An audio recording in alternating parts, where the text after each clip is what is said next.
दक्षिण एशिया, करीब 2 अरब लोगों का इलाका, लेकिन यहाँ राजनीतिक अस्थिरता और आर्थिक संकट आम है। श्रीलंका, पाकिस्तान, बांग्लादेश और नेपाल, हाल के वर्षों में इन चारों देशों ने गंभीर चुनौतियां झेली है और इन सबके बीच एक ताकत लगातार सक्रिय रही है, चीन। कर्ज, निवेश और हथियारों के जरिए बीजिंग इन देशों पर असर डाल रहा है। साल 2022 में श्रीलंका पूरी तरह ढह गया, विदेशी मुद्रा खत्म, पेट्रोल और दवाइयों की कीमत ज्यादा और अंत में राष्ट्रपति को देश छोड़कर भागना पड़ा।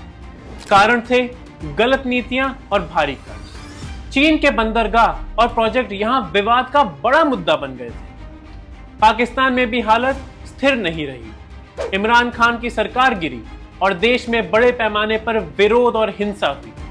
आर्थिक संकट गहराता गया और आईएमएफ से बार बार मदद लेनी पड़ी, लेकिन पाकिस्तान की रीढ़ की हड्डी चीन बना। अरबों डॉलर के चाइना पाकिस्तान इकोनॉमिक कॉरिडोर के प्रोजेक्ट और सबसे बड़े हथियारों की सप्लाई। बीजिंग चाहे तो निवेश रोककर या बढ़ाकर सरकारों पर दबाव डाल सकता है। बांग्लादेश की सरकार गिरी नहीं, लेकिन लोकतंत्र पर अंकुश बढ़े, विपक्ष दबा दिया गया और चीन ने मौका पकड़कर पनडुब्बियां, युद्धपोत और सैन्य सहयोग दिया। आज ढाका की नौसेना चीनी तकनीक पर निर्भर है, यानी भविष्य में चीन के पास दबाव डालने का एक और साधन है। नेपाल में माओवादी विद्रोह ने राजशाही खत्म कर दी, तब से लगातार राजनीतिक अस्थिरता बनी हुई। बीजिंग यहां सड़क और जल विद्युत प्रोजेक्ट बना रहा है, इससे नेपाल की भारत पर निर्भरता कम हो रही है और चीन की पकड़ मजबूत होती जा रही है। तो चीन दबाव डालता कैसे है? इसके 2 तरीके होते हैं। चीन की कूटनीति के 2 अंग हैं।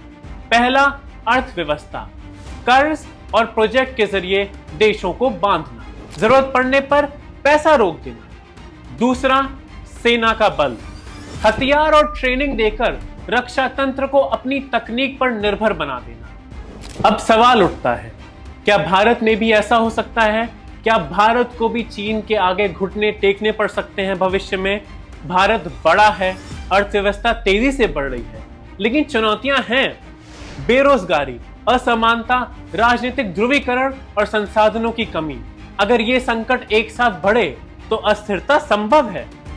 चीन यहां भी दबाव डाल सकता है, व्यापार असंतुलन के जरिए, सीमा पर तनाव के जरिए और पड़ोसी देशों में अपने निवेश के जरिए, जिसे स्ट्रिंग ऑफ पर्ल्स भी कहा जाता है। श्रीलंका, पाकिस्तान, बांग्लादेश और नेपाल ने दिखा दिया है कि बाहरी दबाव और आंतरिक संकट मिलकर किसी भी सरकार को हिला सकते हैं। भारत के लिए चुनौतियां हैं टिके रहना और चीन के दबाव को झेलना।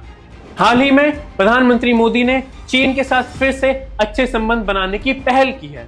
प्रधानमंत्री मोदी एससीओ समिट के लिए चीन के दौरे पर भी गए थे, जहां के संकेत अच्छे नजर आ रहे हैं।